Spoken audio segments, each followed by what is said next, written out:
Segundo conto, o segundo assalto à padaria.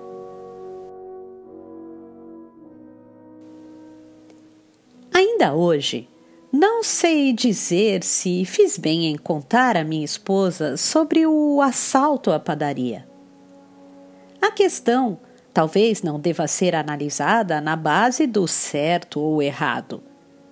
Há escolhas erradas que produzem resultados satisfatórios e escolhas corretas que levam a resultados catastróficos.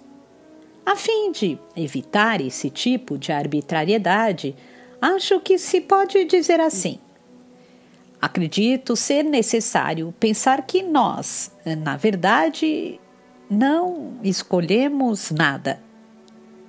As coisas simplesmente acontecem ou não. De certa forma, foi pensando assim que, sem querer, acabei contando para minha esposa a história do assalto à padaria. E então, não dava mais para voltar atrás. Se as coisas tomaram o rumo que tomaram depois, foi porque assim era para ser. Se as pessoas estranham o que aconteceu, é porque lhes falta o contexto maior. Não importa como eu tente explicar, nada mudará os fatos. Essa é uma forma, a minha, de encarar a situação. Digamos que o fato de ter contado a ela sobre o assalto foi inusitado. Não planejei trazer o assunto à tona e ele também não surgiu em uma deixa da conversa do tipo: por falar nisso, eu já havia me esquecido por completo do episódio. O que me fez lembrar dele foi um ataque de fome que nos abateu pouco antes das 2 da madrugada. Eu e minha esposa havíamos feito uma refeição leve no jantar em torno das 6 e às 9:30 já havíamos nos recolhido.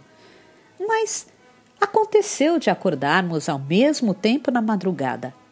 Então, fomos atacados por uma fome tão avassaladora quanto aquele tornado que surge em O Mágico de Oz. A fome era tanta que nos oprimia. Na geladeira, porém, não havia nada que pudesse ser efetivamente categorizado como comida. Um molho inglês, 6 latas de cerveja, 2 cebolas murchas, manteiga e um redutor de odores.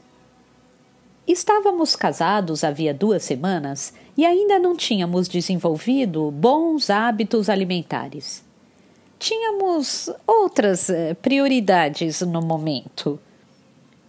Naquela época, eu trabalhava num escritório de advocacia e minha esposa na parte administrativa de uma escola de design.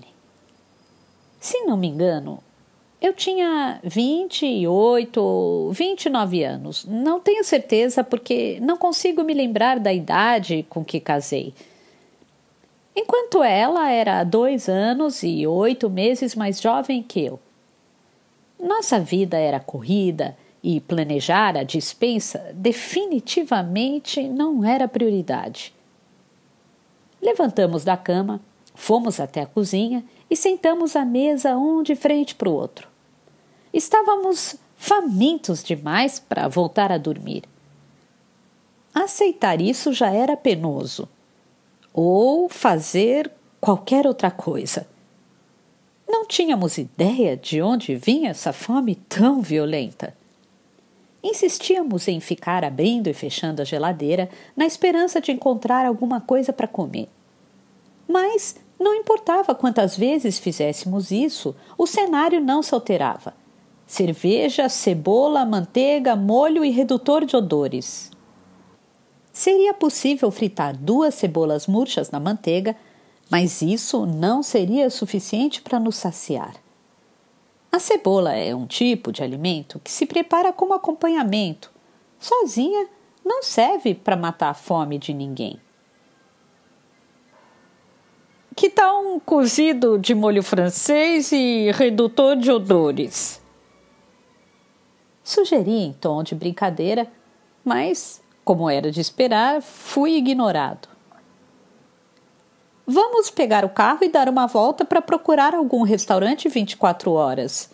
Deve ter algum lugar aberto na estrada.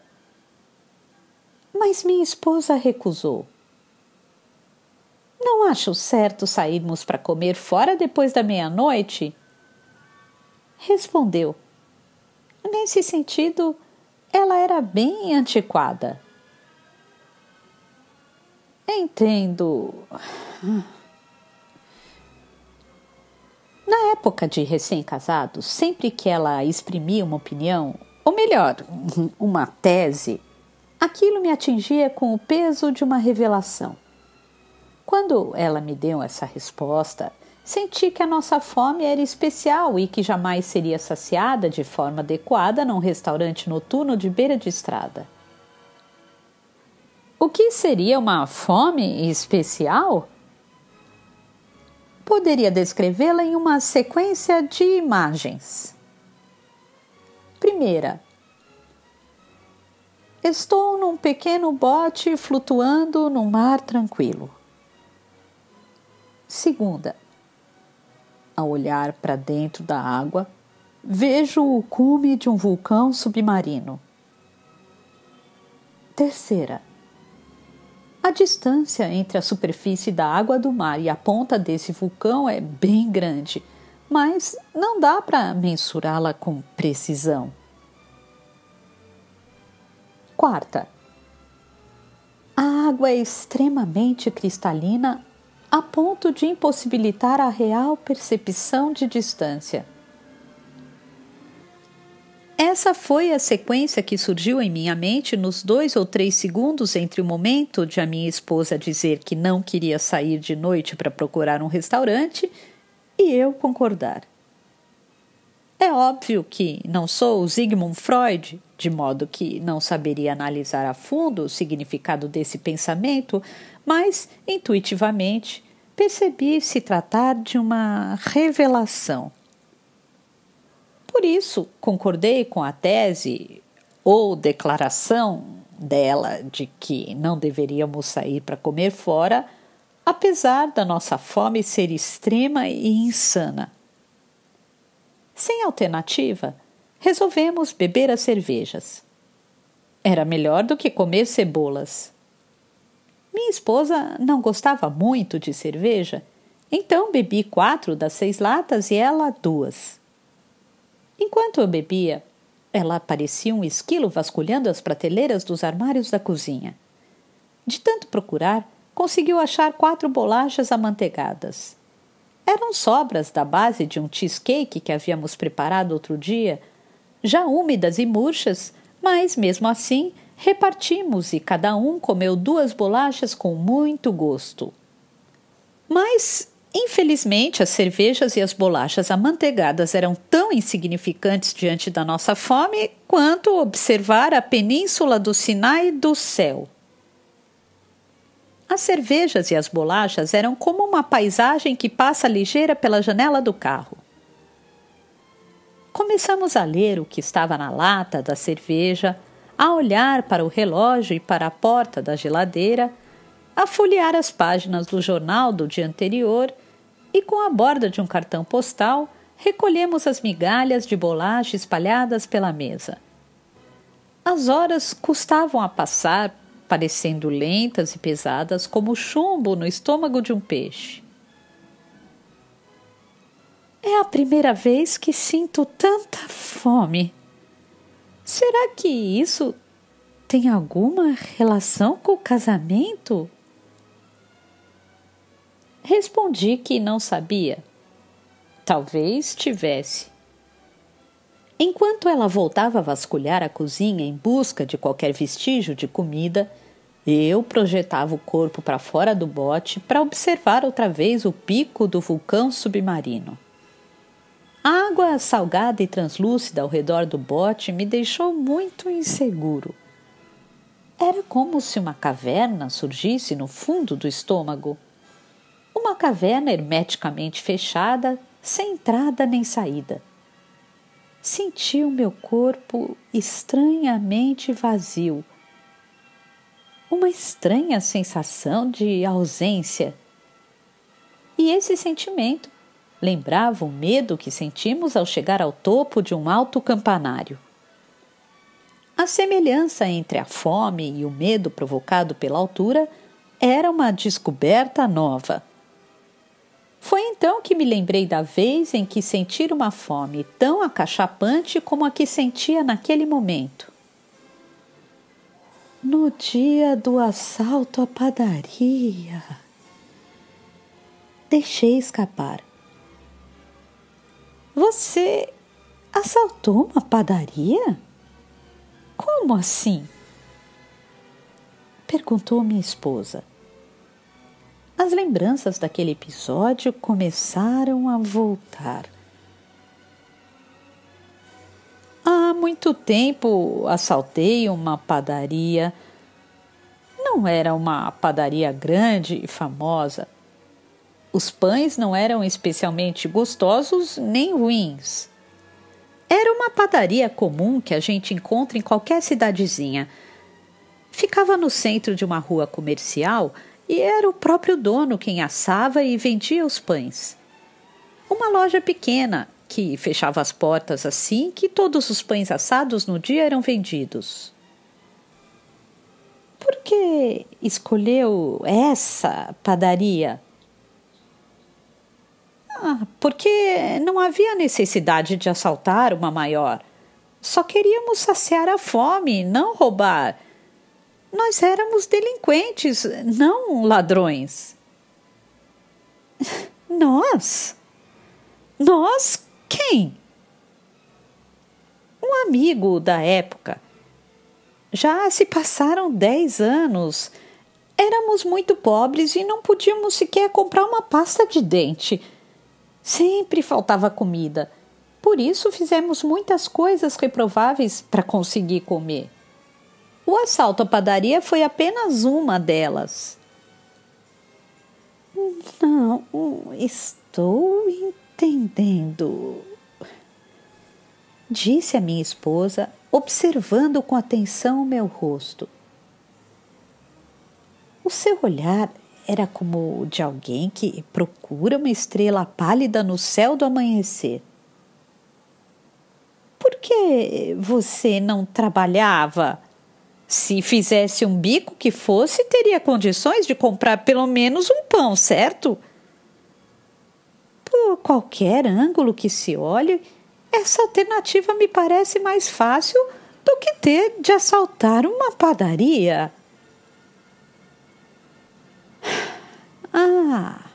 Não queríamos trabalhar, e isso era ponto pacífico. Mas agora você trabalha direitinho, não é? Concordei, balançando a cabeça, e bebi um gole de cerveja antes de coçar as pálpebras com a parte interna do pulso. As cervejas me deixavam sonolento. Senti um leve torpor invadir minha mente e competi com a intensa sensação de fome. Os tempos mudam, as pessoas também, respondi. Não acha melhor irmos dormir? Amanhã precisamos acordar cedo. Não estou com sono e quero que você me conte essa história do assalto à padaria. Não vale a pena. Não é uma história tão interessante assim. Nenhuma cena grandiosa de ação, nada disso. Mas, no final das contas, o assalto deu certo? Abri outra lata de cerveja. Minha esposa é do tipo que, quando começa a ouvir uma história, precisa chegar até o fim. Pode-se dizer que fomos bem-sucedidos, mas que também fracassamos. Ou seja, pegamos a quantidade de pães que queríamos, mas como assalto foi uma furada. O que estou tentando dizer é que antes de roubarmos os pães, o próprio dono os ofereceu a nós. De graça? Não foi de graça. Esse é o ponto difícil de explicar. Respondi enquanto meneava a cabeça. O dono era fanático por música clássica e, bem na hora que entramos, ele ouviu uma gravação com os prelúdios de Wagner.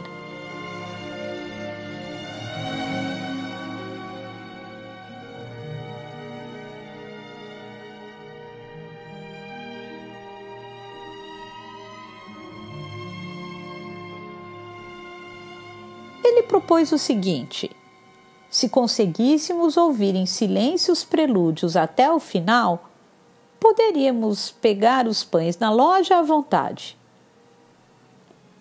Eu e o meu comparsa deliberamos a respeito.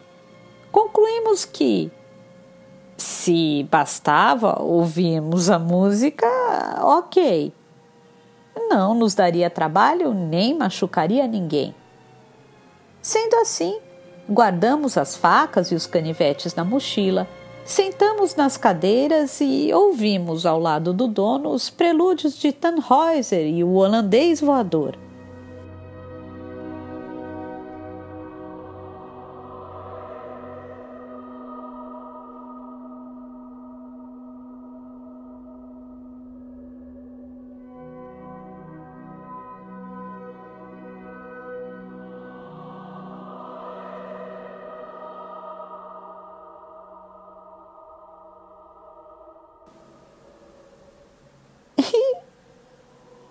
Conseguiram os pães?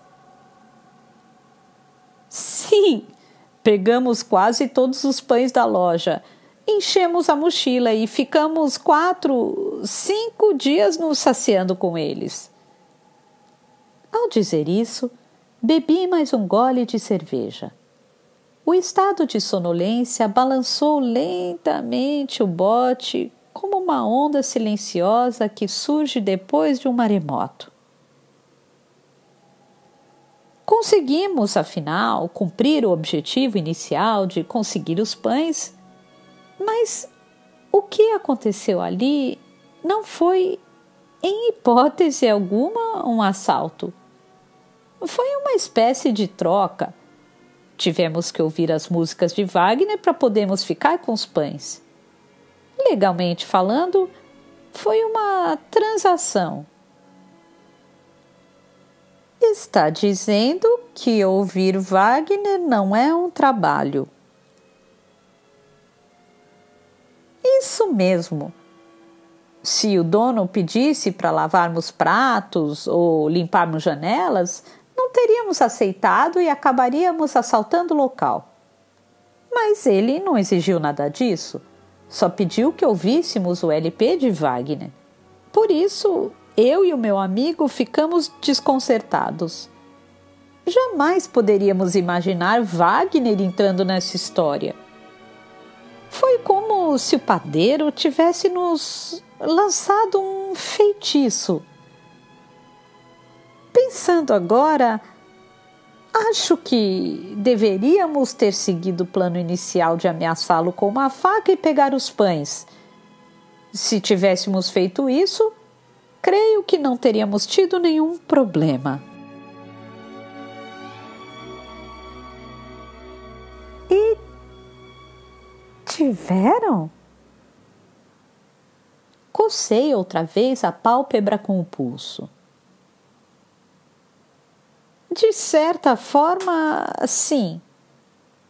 Mas nada que se possa apontar de modo objetivo.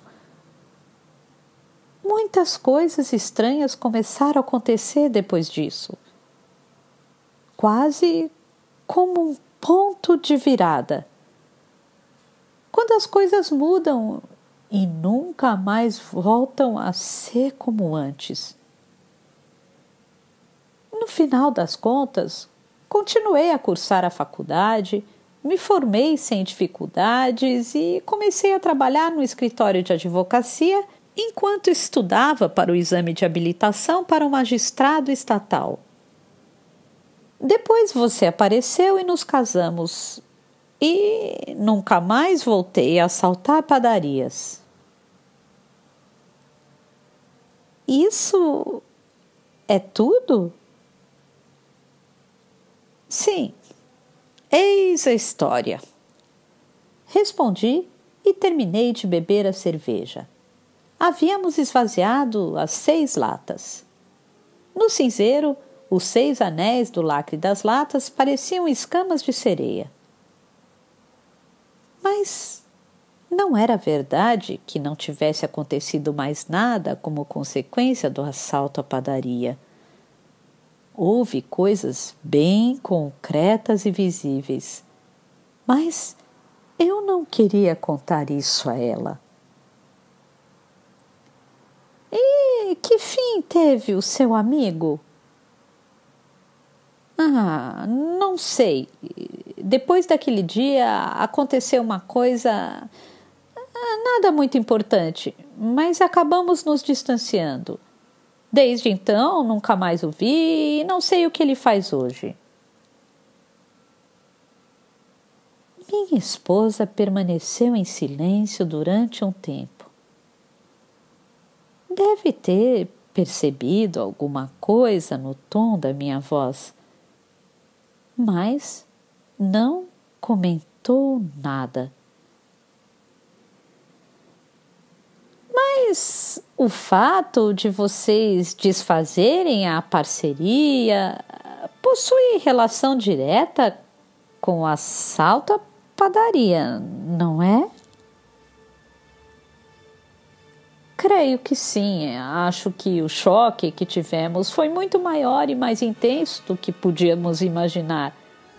Depois do ocorrido, ficamos vários dias conversando sobre a relação entre os pães e Wagner. Queríamos saber se a nossa escolha havia sido correta, mas não conseguíamos chegar a nenhuma conclusão. Do meu ponto de vista, acho que fizemos a escolha certa. Ninguém se feriu e, de um jeito ou de outro, todos saímos satisfeitos. Até hoje não entendo as razões do dono da padaria ter pedido aquilo, mas já não importa. Ele nos mostrou seu apreço por Wagner e nós saciamos a nossa fome. Mesmo assim, sentíamos que havia alguma coisa errada. Essa sensação de equívoco persistiu e lançou uma sombra em nossa vida. É por isso que usei a palavra feitiço. Não há dúvida de que se tratou de um feitiço. Será que esse feitiço foi quebrado? Fiz uma pulseira com os aros da lata de cerveja que estavam no cinzeiro. Não sei. Posso supor que há muitos feitiços lançados no mundo. Tanto que, se acontecer alguma desgraça, é difícil discernir qual dos feitiços terá sido responsável por ela. Não acredito nisso, disse a minha esposa olhando nos meus olhos. Pense bem. É fácil entender. Enquanto você não quebrar esse feitiço com as próprias mãos, isso vai corroê-lo e fazê-lo sofrer até a morte. E se estenderá a mim também. A você? É que agora eu é que sou sua parceira. Essa fome que estamos sentindo é um exemplo disso. Até nos casarmos, eu nunca havia sentido uma fome dessa proporção. Não acha isso anormal? Acho que o feitiço que se abateu sobre você agora também já me pegou. Concordei balançando a cabeça e desmanchei a pulseira de aros de alumínio, devolvendo-os ao cinzeiro. não sabia direito se o que ela dissera podia ou não ser verdade, mas me fez pensar que ela pudesse ter razão. A fome, que até então se isolara em algum lugar profundo da nossa mente, voltou com tudo, ainda mais intensa do que antes, rendendo até uma terrível dor de cabeça. O estômago se contorcia e a dor se expandia até a cabeça, como se levada pela correia de uma máquina sofisticada. Mais uma vez, olhei para o vulcão submarino. A água do mar estava muito mais translúcida do que antes e, se a pessoa não observasse com atenção, não perceberia a existência da água. Era como se o bote flutuasse no céu sem suporte. Dava para enxergar com nitidez cada pedrinha que havia no fundo, a ponto de parecer que bastava estender a mão para pegá-las. Faz apenas uns 15 dias que estamos morando juntos, mas sempre senti que havia algum tipo de feitiço. Ela disse. Fitando meu rosto, entrelaçou os dedos das mãos sobre a mesa. É claro que só percebi que era um feitiço depois de ouvir essa história, mas agora tenho total convicção de que você está enfeitiçado. Como é possível saber se uma pessoa está enfeitiçada? É como uma cortina que não é lavada há muitos anos, coberta de poeira. Isso talvez não seja feitiço, mas quem sabe um probleminha particular que tenho em casa. Eu disse rindo. Ela não riu. Não é nada disso. Considerando que você tenha razão e eu esteja mesmo enfeitiçado, o que devo fazer? Assaltar novamente uma padaria. E agora! Decretou ela categoricamente. Não há outro jeito de quebrar esse feitiço. Agora? Sim, agora, enquanto estamos com fome. Deve realizar agora o que deixou de fazer antes. Mas será que existe uma padaria aberta a esta hora da madrugada? Vamos procurar. Tóquio é uma cidade grande e com certeza encontraremos uma que funcione de madrugada. Saímos com o nosso velho Toyota Corolla circulando pelas ruas de Tóquio às 2:30 da madrugada em busca de uma padaria. Eu ao volante, ela no banco de passageiro, olhando em todas as direções, atentos como aves de rapina. No banco de trás, a espingarda de caça, uma Remington automática, ia deitada como um peixe fino, comprido e rígido. Os cartuchos de reserva no bolso do agasalho da minha esposa faziam um barulho seco. No porta-luvas havia 2 máscaras de esqui.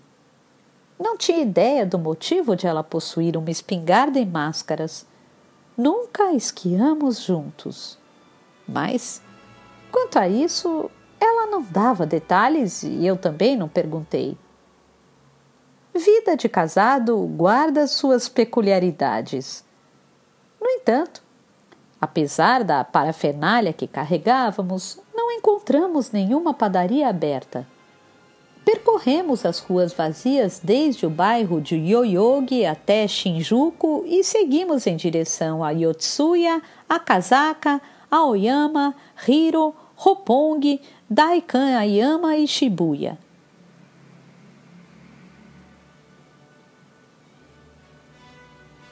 Na madrugada de Tóquio, vimos muitos tipos de pessoas, mas nenhuma padaria. Não havia pãozinho na madrugada. Durante o trajeto, encontramos 2 viaturas da polícia. A primeira estava discretamente estacionada em um canto da estrada, a outra trafegava com baixa velocidade ao nos ultrapassar. Nas 2 vezes, senti o suor brotar nas axilas, mas a minha esposa parecia nem ter reparado nelas, ansiosa em encontrar uma padaria. Toda vez que ela ajeitava a posição do corpo, os cartuchos no bolso tilintavam como um travesseiro com enchimento de cascas de trigo. Vamos desistir? Sugeri. Não vamos achar uma padaria aberta a esta hora da noite. Pare o carro! Ela ordenou de súbito. Apertei o freio na mesma hora. É aqui! Anunciou com serenidade. Com as mãos ao volante, observei ao redor, mas não vi nada que lembrasse uma padaria. Os estabelecimentos comerciais tinham as portas abaixadas e formavam uma espécie de barreira escura e silenciosa. Os letreiros de uma barbearia piscavam indiferentes na escuridão como um olho artificial torto. Uns 200 metros à frente se via a fachada luminosa de um McDonald's. Não tem nenhuma padaria aqui? Constatei. Em silêncio, minha esposa abriu o porta-luvas, pegou uma fita adesiva e desceu do carro. Eu a acompanhei. Ela se agachou na frente do veículo e começou a cortar pedaços de fita para cobrir o número da placa. Depois, fez o mesmo com a placa traseira. Tinha a atitude determinada, como se estivesse acostumada a fazer aquilo. Fiquei parado, feito bobo, sem tirar os olhos dela. Vamos assaltar aquele McDonald's. Ela decidiu com a naturalidade de quem anunciava o menu do jantar. O McDonald's não é uma padaria. É como se fosse, retrucou ela e voltou para o carro. Às vezes é necessário fazer concessões. Vamos! Desisti de fazê-la mudar de ideia e avancei o carro 200 metros, parando no estacionamento. Havia apenas um reluzente Bluebird vermelho. Ela me passou a espingarda de caça enrolada num cobertor. Nunca atirei e não pretendo fazer isso. Protestei. Não vai precisar, apenas segure a arma. Ninguém vai reagir. Faça exatamente o que eu disser, ok? A primeira coisa que vamos fazer é entrar na loja com uma atitude determinada. Assim que a atendente disser bem-vindos ao McDonald's, vestimos rapidamente as máscaras de esqui. Entendeu? Sim, mas... Você vai em direção ao gerente, aponta a arma para ele e faz com que todos os funcionários e clientes fiquem agrupados num só local. Isso tudo tem que ser rápido. O resto, deixe comigo. Mas... quantos hambúrgueres você acha que serão suficientes? Uns 30? Acho que sim. Com um suspiro, peguei a espingarda e desenrolei um pouco o cobertor para observá-la. Era pesada como um saco de areia e negra como a noite. Será que realmente precisamos fazer isso? Questionei. A pergunta era em parte dirigida a ela, em parte a mim mesmo. É claro que sim, respondeu ela. Bem-vindos ao McDonald's, saudou a atendente com o boné da empresa e um sorriso institucional. Não me ocorrera que garotas pudessem trabalhar de madrugada, por isso fiquei um pouco confuso quando a vi, mas tratei de botar logo a máscara. A atendente não pôde reprimir uma expressão atônita diante dos mascarados. A forma de reagir nesse tipo de situação não devia constar nos manuais de atendimento da empresa. A garota tentou dizer alguma coisa depois das boas-vindas, mas seus lábios ficaram trêmulos e as palavras não saíram. Mesmo assim, ela continuou a esboçar um forçado sorriso em formato de meia-lua. Tirei o mais rápido que pude o cobertor da espingarda e apontei em direção aos clientes. Mas só havia um casal de estudantes debruçado na mesa, dormindo profundamente. As duas cabeças e os 2 copos vazios de milkshake de morango ali alinhados pareciam um objeto de arte vanguardista. Estavam entregues a um sono tão pesado que pareciam mortos. Deixá-los ali não iria atrapalhar a nossa missão. Por isso, em vez de mirar neles, resolvi apontar para o balcão de atendimento. Ao todo eram 3 funcionários, a atendente, o gerente de rosto pálido e ovalado, que devia ter entre 25 e 30 anos, e uma figura apática que parecia um estudante que trabalhava na cozinha em regime temporário. Os 3 ficaram em frente à caixa registradora e olhavam atentos o cano da espingarda como turistas que observam uma escavação inca. Ninguém gritou nem reagiu. A arma era tão pesada que, com o dedo no gatilho, tive de apoiar o cano na caixa registradora. Eu entrego o dinheiro, antecipou-se o gerente com a voz rouca.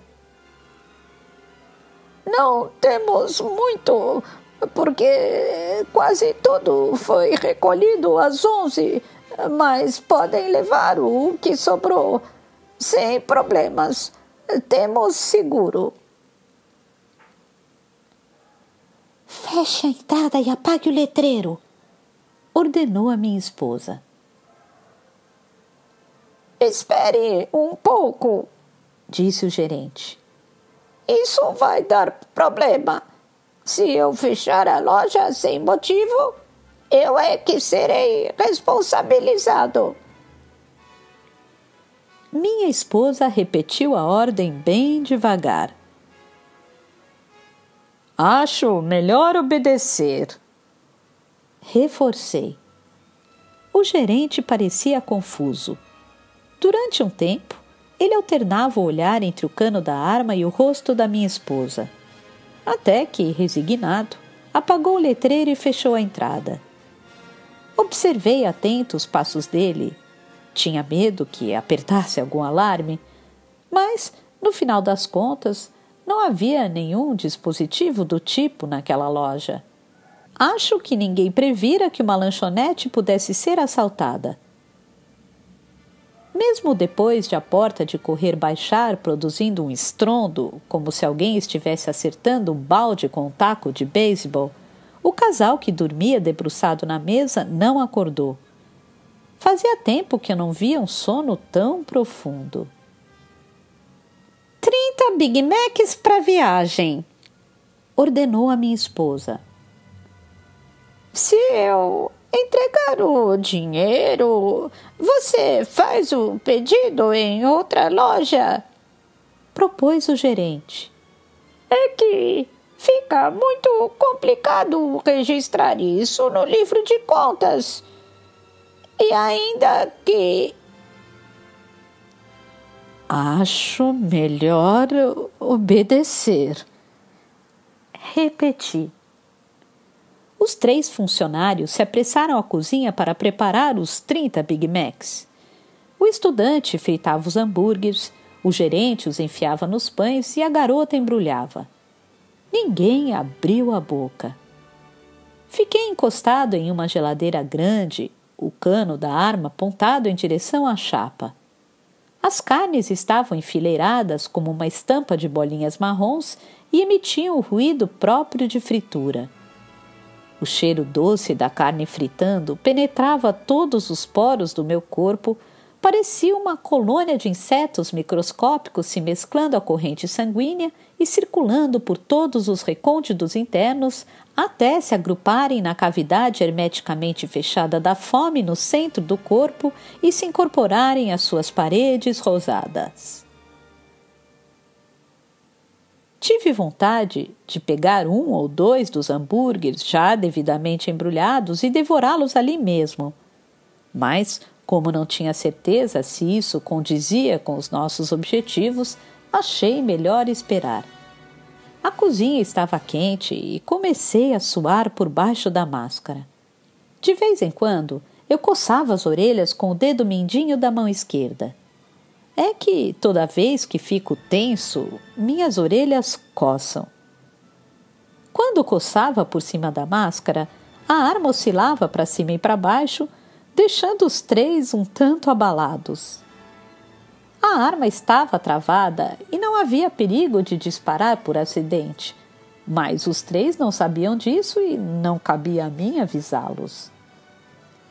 Enquanto eles preparavam os Big Macs, eu apontava a arma para eles, minha esposa olhava o salão e contava os sanduíches que ficavam prontos.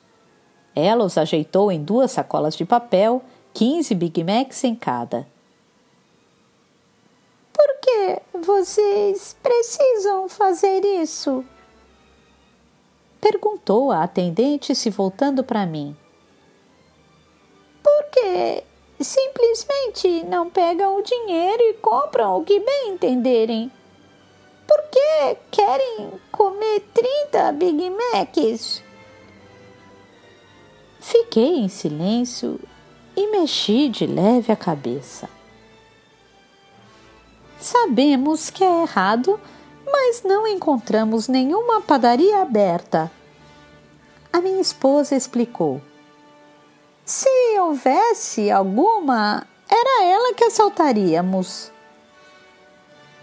Eu não acreditava que essa explicação fosse suficiente para que entendessem, mas ninguém perguntou mais nada. Com os 30 Big Macs nas sacolas, minha esposa pediu 2 cocas tamanho grande e pagou em dinheiro. Não temos a intenção de roubar nada além dos sanduíches. Ela explicou para a atendente. A garota balançou a cabeça em um gesto confuso.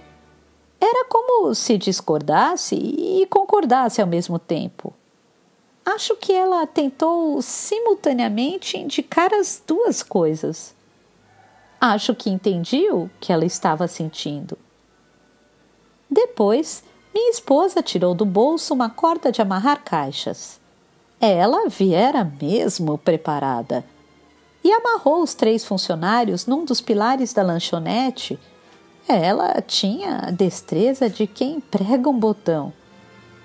Os 3 sabiam que não adiantaria resistir e permaneceram em silêncio. Mesmo quando ela perguntava se a corda machucava ou se alguém queria ir ao banheiro, ninguém respondia. Embrulhei a arma no cobertor e minha esposa pegou as sacolas com o emblema do McDonald's, uma em cada mão, e saímos por uma fresta da porta de correr. Aqueles 2 clientes continuavam dormindo pesado como peixes de águas profundas.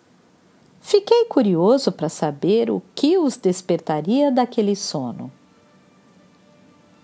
Depois de dirigir por cerca de 30 minutos, parei o carro no estacionamento de um prédio qualquer e começamos a comer os Big Macs e beber os refrigerantes até nos fartarmos.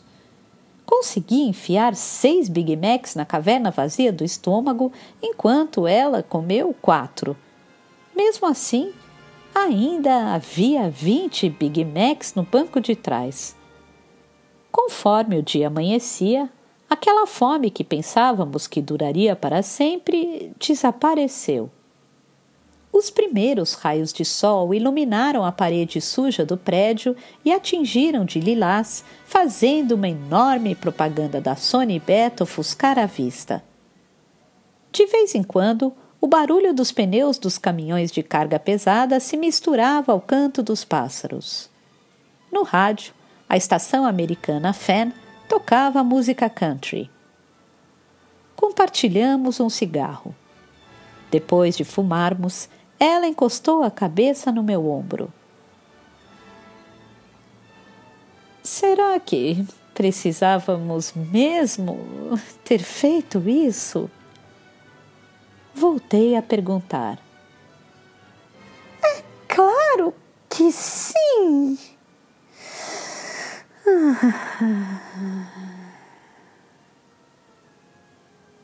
Ela disse, e depois de um profundo suspiro, adormeceu. O corpo dela era macio e leve como o de um gato. Ao ficar só, me debrucei na borda do bote e olhei o fundo do mar, mas não encontrei o vulcão submarino. A superfície da água estava calma e refletia o azul do céu. Pequenas ondas, como pijamas de seda, se movimentavam ao sabor dos ventos, resvalando levemente nas laterais do bote. Deitei nele e fechei os olhos, esperando que a maré alta me levasse para algum lugar adequado.